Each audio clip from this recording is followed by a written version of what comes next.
The Islamic Revolutionary Guard Corps has flooded the entire region. Elite units, local militias, bounty hunters, all searching for one American. They offered $60,000 to anyone who found him first. Villagers were recruited. Drones scanned the ridges.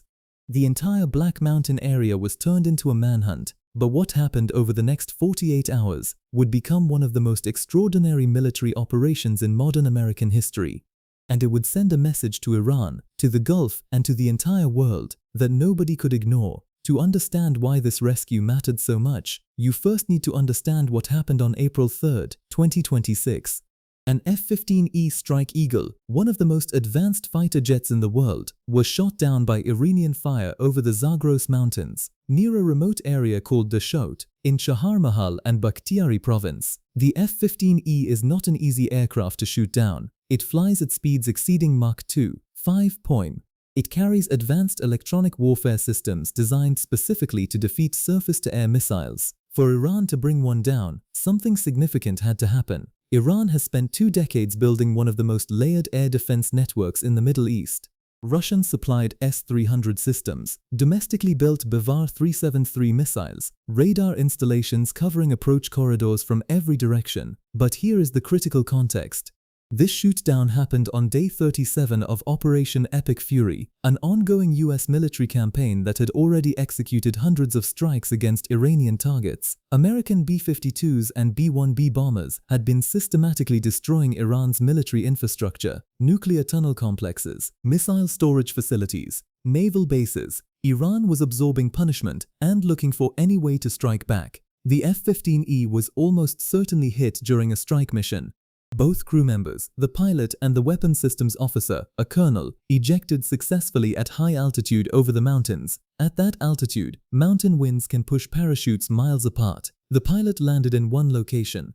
The colonel, the weapons systems officer, came down alone, deep in the most rugged terrain in southwestern Iran, injured on impact, surrounded by enemy territory, and completely on his own. The Zagros Mountains are not forgiving terrain, jagged ridgelines rising above 7,000 feet, loose shale slopes, deep rocky valleys, freezing temperatures at night, perfect terrain for hiding, absolute hell for moving fast, especially injured. The colonel hit the ground hard, injuries on impact, but survival training kicks in immediately. Move away from the wreckage.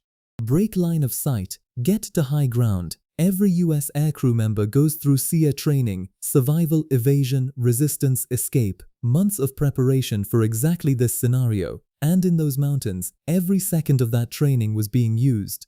His combat survival radio became his lifeline, not long voice calls that enemies could triangulate, short encrypted data bursts, frequency hopping, looking like background noise to Iranian signals intelligence. Injured but mobile, enemy active nearby, request extraction window. Below him, the IRGC was moving fast. Elite Quds Force units, local militia groups, bounty hunters motivated by $60,000, villagers recruited to join the search, drones scanning ridgelines from above.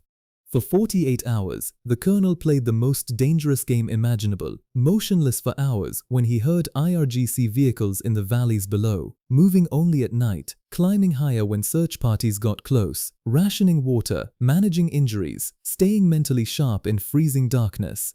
But here is what kept him going. He knew he was being watched. CIA intelligence assets, satellite surveillance, and US military signals intelligence had eyes on his position around the clock. The president was briefed. The chairman of the Joint Chiefs was monitoring. The rescue was being planned. Every hour he survived bought more time to execute it. When the rescue package launched, it was one of the most complex special operations missions in years. On the ground, Air Force pararescue men, the PJs, their motto, so that others may live.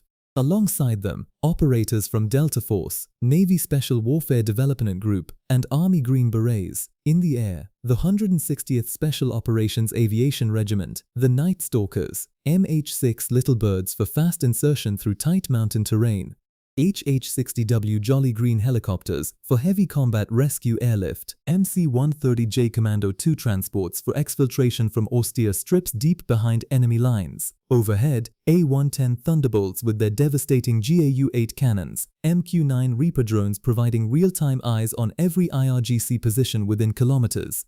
Electronic warfare aircraft jamming Iranian radar networks and communications. Iran was flying blind the moment this operation began. The Night Stalker helicopters inserted the ground teams near the colonel's hide site. They linked up, stabilized him, and began moving toward extraction. That is when the IRGC closed in. Iranian forces who had been hunting the area for 2 days converged on the extraction point. What followed was one of the largest firefights during a rescue operation in US military history. US Special Operations unleashed everything.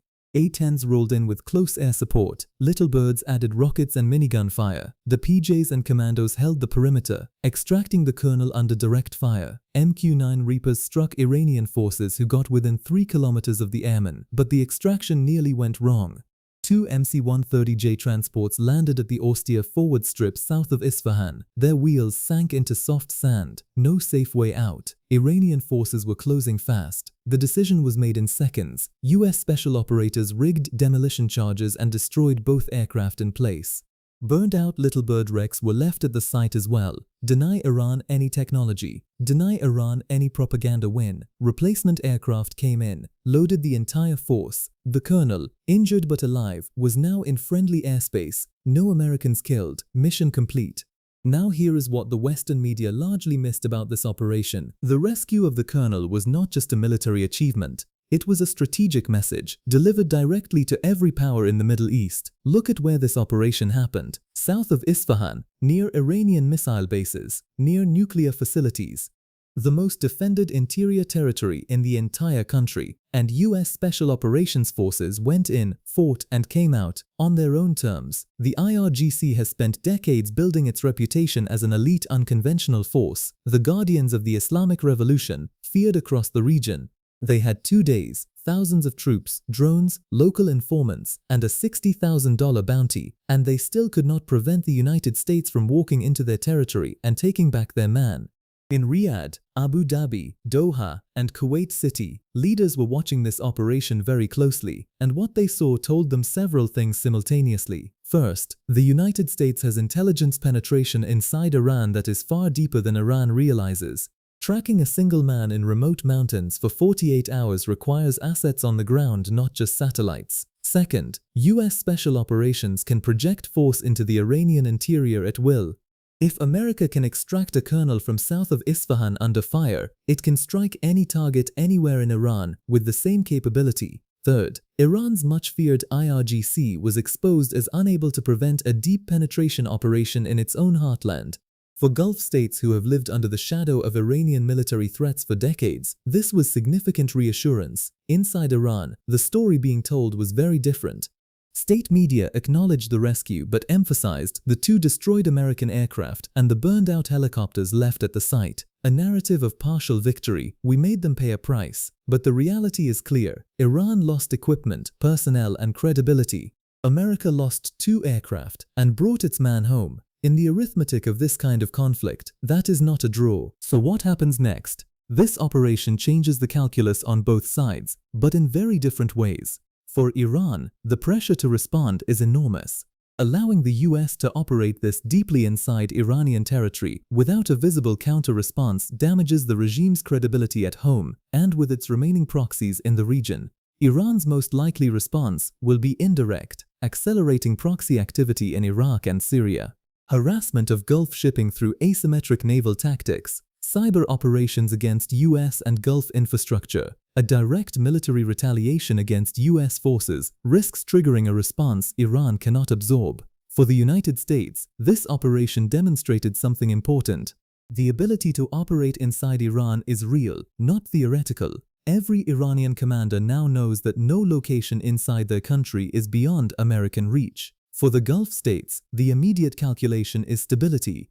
Every day that oil continues to flow through Hormuz is a day their economies survive intact. The reassurance provided by this operation that America will act decisively is worth more to Gulf leaders than any formal treaty. 48 hours in those mountains, 1 colonel, thousands of hunters, and a rescue force that crossed half a continent to bring him home. This operation will be studied in military academies for decades, not just for what it achieved, but for what it revealed about the true balance of power in this conflict. We cover every development in this conflict as it happens, from the military facts on the ground to what it actually means for the region and the world. Subscribe and turn on notifications so you never miss the next video.